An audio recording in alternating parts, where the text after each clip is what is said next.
तो आज का हमारा टॉपिक है मगध का उत्कर्ष कि मगध राज्य का जो विस्तार है वो कैसे हुआ, मगध पर किन किन वंशों ने जो है शासन किया था और किस प्रकार जो है मगध 16 जनपदों में से प्रसिद्ध हुआ था। तो आइए जानते हैं।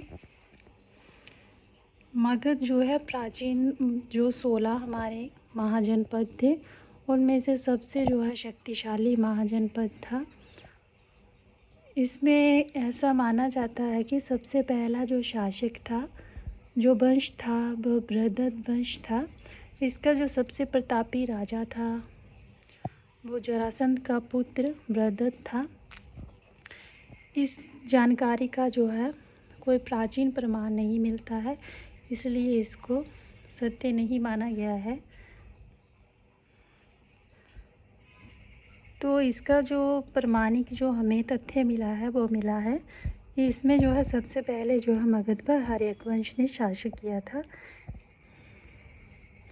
सबसे पहला इसका शासक है, जो वंश है वो है हर्यक वंश। तो ये जानकारी प्राप्त करते हैं कि मगध का जो शक्तिशाली होने का जो कारण है वो क्या था। इसका जो सबसे पहला कारण था वो था उपजाऊ मैदान, और व्यापार में जो है इसकी वृद्धि होती थी। और उपजाऊ मैदान होने के कारण जो है इसमें व्यापार में वृद्धि होती थी और प्राकृतिक सुरक्षा थी। वन क्षेत्र जो थे वो उपलब्ध थे, हाथियों की उपलब्धता थी इसमें, और इसमें जो है खनिज संसाधनों की भी उपलब्धता थी, और कृषि लोहे का भी उपयोग इस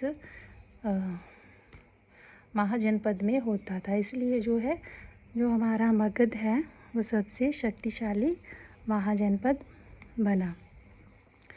मगध में जो है 7 राजवंशों ने जो प्रमुख थे उनके नाम ये हैं: हर्यक वंश, शिशुनाग वंश, नंद वंश, मौर्य वंश, शुंग वंश, कण्व वंश और सातवाहन वंश। इन 7 राजवंशों ने जो है मगध पर शासन किया था। सबसे पहला है हमारा हर्यक वंश। हर्यक वंश हर्यक वंश की जो स्थापना है वो बिंबिसार ने की थी और उसने अपनी राजधानी जो है सर्वप्रथम गिरिब्रज, बाद में उसने राजगृह को बनाया। बिंबिसार एक ऐसा राजा था जिसने विवाह के माध्यम से जो है अपने साम्राज्य का जो है विस्तार किया था। इसने 3 विवाह ऐसे किए थे जिससे जो है इनको जो है दहेज में जो है क्षेत्र मिले, जिनसे जो है इनका साम्राज्य का विस्तार हुआ और इनके अन्य राज्य के साथ जो है इनके संबंध स्थापित हुए। तो सबसे पहला जो विवाह है इन्होंने कौशल राज की पुत्री प्रसेनजीत की बहन महाकौशला से किया था, जिनसे जो है इनको दहेज में काशी प्राप्त हुई थी। दूसरा विवाह जो है इन्होंने चेलना वैशाली की लिच्छवी राजकुमारी से किया था, और तीसरा विवाह जो है इन्होंने पंजाब के मद्रकुल की राजकुमारी से किया था। तो ये 3 विवाह इन्होंने किए थे। इन्होंने जो है अंग राज्य को भी जीता था, जिसका जो है सेनापति इन्होंने अपने पुत्र अजातशत्रु को बनाया था। इन्होंने अपने शासनकाल में एक महत्वपूर्ण कार्य किया था कि इस समय जो है अवंती के राजा जो है प्रद्योत वो पांडु रोग से ग्रसित हो गए थे, और इन्होंने जो है उनकी सेवा के लिए अपने राजवैद्य जीवक को भेजा था, जिनसे जो है अवंती के साथ भी इनके संबंध जो है वो स्थापित हो गए थे। इसको भेजा था, अपनी राजवैद्य जीवक को भेजा था। तो ये था हर्यक वंश। हर्यक वंश की जो स्थापना है वो बिंबिसार ने की थी, और हर्यक वंश का जो समय काल है वो है 544 ईसा पूर्व से 492 ईसा पूर्व। इसके जो शासक है वो है बिंबिसार, अजातशत्रु, उदयन और नागदर्शक। आगे जो हम अजातशत्रु के बारे में पढ़ेंगे। इसका अगला शासक जो था वो अजातशत्रु था। अजातशत्रु ने जो है शासन प्राप्त करने के लिए अपने पिता बिंबिसार की हत्या कर दी थी। तो इसको जो है इसका अन्य नाम जो है एकूनिक था। इसने अपने पिता की हत्या की थी और ये जैन धर्म का अनुयायी था। इसने जो है 32 वर्षों तक जो है शासन किया था। इसके जो है सुयोग्य जो मंत्री थे उनका नाम था बशकार। बशकार की सहायता से इन्होंने जो है वैशाली पर जो है विजय प्राप्त की थी। इन्होंने जब वैशाली पर जो है विजय प्राप्त की थी, इसके जैन धर्म के अकॉर्डिंग जो जानकारी है, लक्ष्मियों से युद्ध में इन्होंने क्या किया था, नवीन शैली जो हथियार थे, गुप्त हथियार थे, उनका प्रयोग किया था। एक किया था गंडक, गुलेल और महाशिला। आधुनिक टैंकों के समान जो है गुप्त हथियारों का इन्होंने प्रयोग किया था।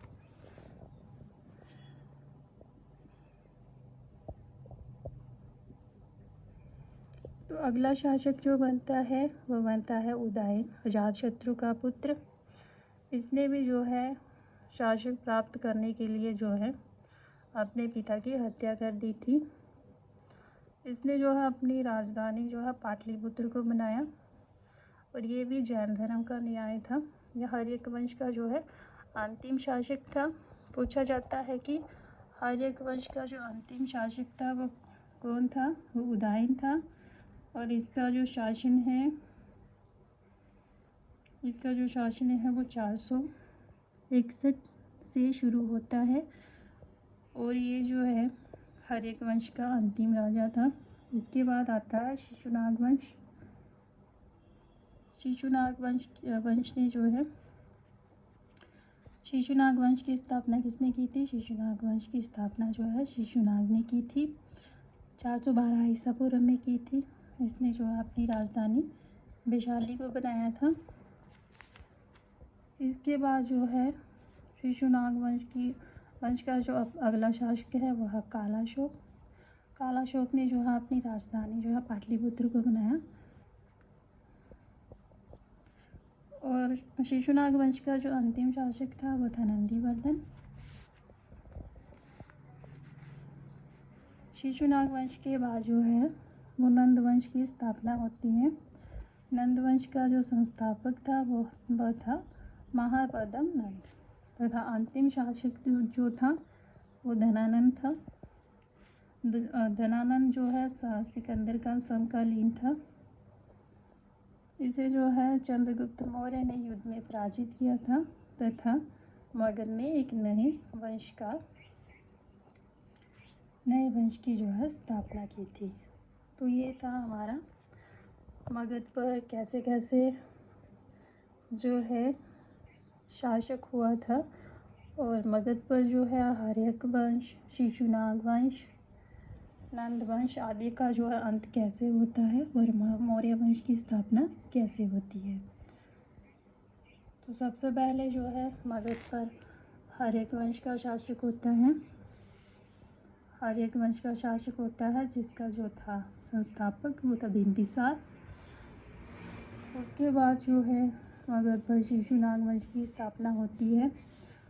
उसके बाद जो है नंद वंश की स्थापना होती है और नंद वंश के समापन के बाद जो है मगध पर मौर्य वंश की स्थापना होती है। और मौर्य वंश की जो स्थापना है वो कौन करता है?